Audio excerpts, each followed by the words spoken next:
Oke, baik Bapak Ibu dan anak didik sekalian, kita akan melanjutkan pembelajaran kita mengenai kebijakan tes kemampuan akademik. Ini langsung dikeluarkan oleh Badan Kurikulum dan Asesmen Pendidikan Kementerian Pendidikan Dasar dan Menengah, yaitu pada tanggal 3 Juni 2025. Oke, baik. Kita lihat di sini penjelasannya, yaitu tentang kebijakan tes kemampuan akademik. Kenapa pemerintah membuat kebijakan itu di tahun ini? Ya, kita lihat bagaimana sejarahnya dan apa rencana kegiatannya. Jadi ada alasan kenapa pemerintah melakukan itu. Dan di video sebelumnya sudah saya jelaskan beberapa alasan kenapa pemerintah membuat kebijakan tes kemampuan akademik ini. Jadi untuk pertemuan kali ini kita akan membahas prosesnya dan alasan-alasan tambahan mengenai kebijakan tes kemampuan akademik ini. Iya, kita lihat bagaimana sejarah evaluasi ujian dari masa ke masa. Dari tahun 1950 sampai 1964, nama ujiannya untuk siswa dinamakan ujian penghabisan. Jadi, ujian penghabisan ini dilakukan secara nasional. Seluruh soalnya itu dipersiapkan oleh Departemen Pendidikan, Pengajaran, dan Kebudayaan. Soalnya dibuat dalam bentuk esai dan hasilnya diperiksa di rayon. Jadi untuk ujian penghabisan ini eh, dilakukan oleh Departemen Pendidikan dan Pengajaran. Kalau saat ini dinamakan ini sebagai Kementerian Pendidikan Dasar dan Menengah. Dan pada saat itu ujiannya dalam bentuk esai dan diperiksa di rayon. Maksudnya di rayon ini nanti ada satu tempat yang menjadi induk dari sekolah-sekolah. Itulah dikatakan sebagai rayon.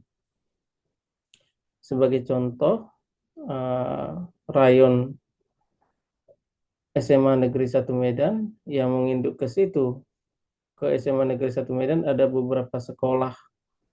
Salah satunya adalah sekolah Santo Thomas 1 dan Santo Thomas 2, begitu. Jadi menginduk ke sana dia. Kemudian tahun 65 sampai tahun 71 itu ada namanya ujian negara yang pernah kita dengar ya, Bapak Ibu, dan juga anak didik kami sekalian. Semua mapel diujikan dalam ujian negara. Bahan ujian disiapkan pemerintah pusat berlaku untuk seluruh wilayah Indonesia pada jadwal yang ditentukan. Ya, itu untuk ujian negara. Itu berlaku untuk semua uh, wilayah Indonesia dari Sabang sampai Merauke. Setelah ujian negara, maka ada namanya ujian sekolah. Khusus untuk ujian sekolah tahun 72 sampai 79 ini tidak ada lagi ujian oleh pemerintah. Mungkin melalui beberapa evaluasi sesuai dengan kondisi negara kita, maka tahun 72 sampai 79 tidak ada lagi ujian sekolah. Soalnya sepenuhnya dilakukan oleh masing-masing sekolah. Berarti independenlah sekolah ini untuk melaksanakan ujian sekolah. Kemudian tahun 80 sampai tahun 2002 ada namanya EPTA dan EPTANAS. Ya, ini masih saya ingat ini ya, Pak Ibu mengenai EPTA dan EPTANAS ini karena itu masa-masa saya sekolah pada saat itu. Ya, masih bergaung ini EPTA dan EPTANAS ini. bagi lulusan yang SMA, SMP, dan SD. Kelulusan gabungan hasil EBTA dan EBTANAS itu digabungkan menjadi nilai akhir. Jadi EBTA ini semacam ujian sekolahnya ya, dan EBTANAS ini semacam UN-nya. Nanti nilai EBTA dan nilai EBTANAS ini digabungkan, dan itulah nanti menjadi nilai akhir. Sekitar tahun 2003 sampai 2004 ada ujian akhir nasional. Ada batas penentu kelulusan, yaitu 3,0. Jadi kalau siswa itu tidak bisa mencapai nilai 3,0, maka dia dinyatakan tidak lulus. Kemudian tahun 2005 sampai 2010 ada ujian nasional. Jadi saya mengikuti ujian nasional itu di sekitar tahun 2008 ya.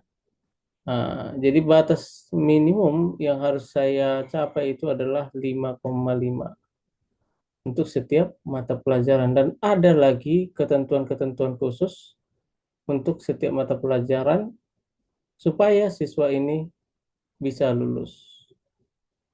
Ya, itu tahun 2010. Kemudian pada tahun 2011 sampai 2014 ada ujian nasional dan ujian sekolah. Ini kelulusannya formatnya yaitu 40% dari ujian sekolah dan 60% dari ujian nasional dengan batas lulus 5,0. Kemudian tahun 2015 sampai 2019 ujian nasional dan ujian sekolah tidak untuk kelulusan tetapi untuk melanjut ke jenjang yang lebih tinggi. Kelulusan ditentukan oleh sekolah masing-masing.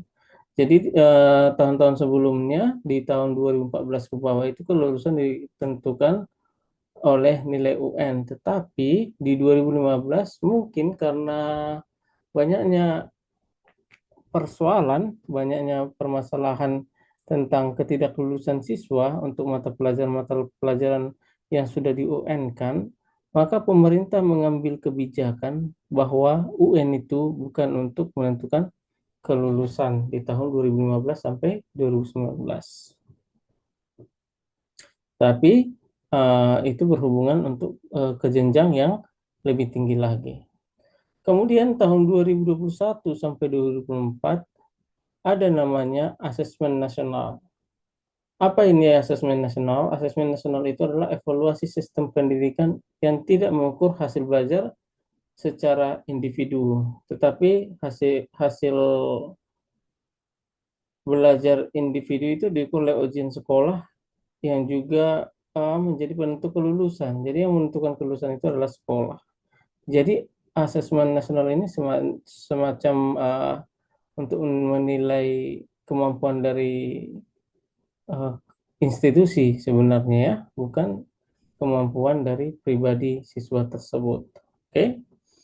Kemudian kita lihat mengenai hasil belajar peserta didik yang akan kita evaluasi. Jadi selama ini ternyata hasil belajar peserta didik itu tidak ada standar yang digunakan oleh guru, dan karena tidak adanya standar yang digunakan oleh guru, maka muncullah berbagai persoalan. Oke. Yang pertama yang kita bahas itu adalah variasi standar. Jadi standar penilaian antara guru dan antar sekolah berbeda, sehingga nilai rapor murid sulit dibandingkan dan menimbulkan keraguan ketika dipakai dalam seleksi masuk perguruan tinggi, seleksi masuk ke sekolah menengah yang lebih tinggi. Itu permasalahan pertama, adanya variasi pada standar penilaian. Yang kedua, integritas dicederai. Jadi sebagian sekolah, terutama yang mutunya kurang, cenderung memberi nilai yang lebih tinggi daripada yang seharusnya. Meski mungkin dilandasi maksud baik. Berarti ini menormalisasi ketidakjujuran, gitu. Jadi sekolah yang tidak begitu bagus peringkatnya, dia justru cenderung memberikan nilai yang bagus kepada siswanya, sementara kemampuan siswa tersebut bisa dibilang jauh dari nilai yang diberikan. Yang ketiga adalah kualitas soal itu rendah. Jadi pada sebagian sekolah, soal ulangan dan soal ujian itu cenderung kurang berkualitas. Jadi dia tidak sesuai dengan eh, soal yang HOTS atau LOTS atau juga soal yang berbasis C6, C1 sampai C6 tidak keseluruhannya ada, itu masalahnya. Jadi kualitas soal itu jadi rendah. Kemudian kurang motivasi. Jadi sebagian guru merasa belum mampu merancang penilaian dalam pembelajaran yang mendorong murid belajar.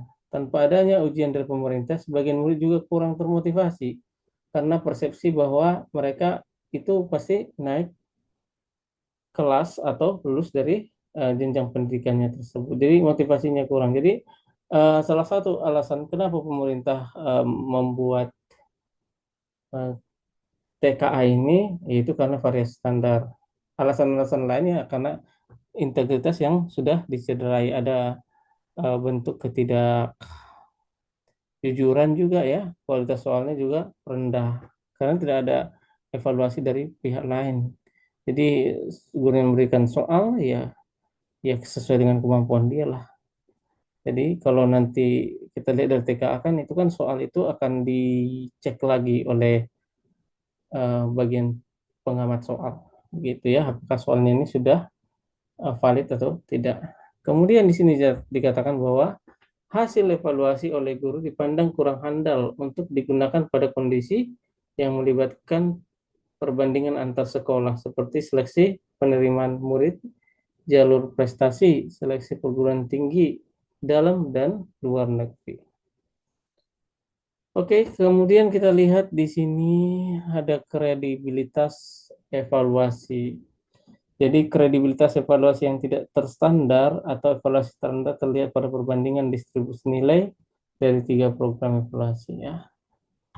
Ini dikatakan bahwa distribusi nilai rapor sekolah cenderung homogen, menunjukkan semua murid menguasai kompetensi yang diharapkan. Jadi cenderung nilainya itu ya sama begitu. Kan kemampuan siswa itu kan tidak sama. Jadi ada masalah di sini. Kemudian distribusi nilai literasi dan numerasi asesmen maupun UTBK menunjukkan adanya variasi besar dalam tingkat kompetensi murid. Ya, jadi ada tujuan kebijakannya untuk ANBK dan TKA. Perbedaannya, kalau dia ANBK itu evaluasi itu pada mutu sekolahnya dan juga pemerintah daerah. Sementara TKA itu adalah evaluasi terhadap capaian akademik individu, jadi capaian siswa, sesuai dengan kurikulum yang berlaku dan tidak menentukan kelulusan. Kemudian kepesertaan, kalau NBK itu kelas 5, kelas 8, dan kelas 11. Sementara TKA itu adalah kelas 6, 9,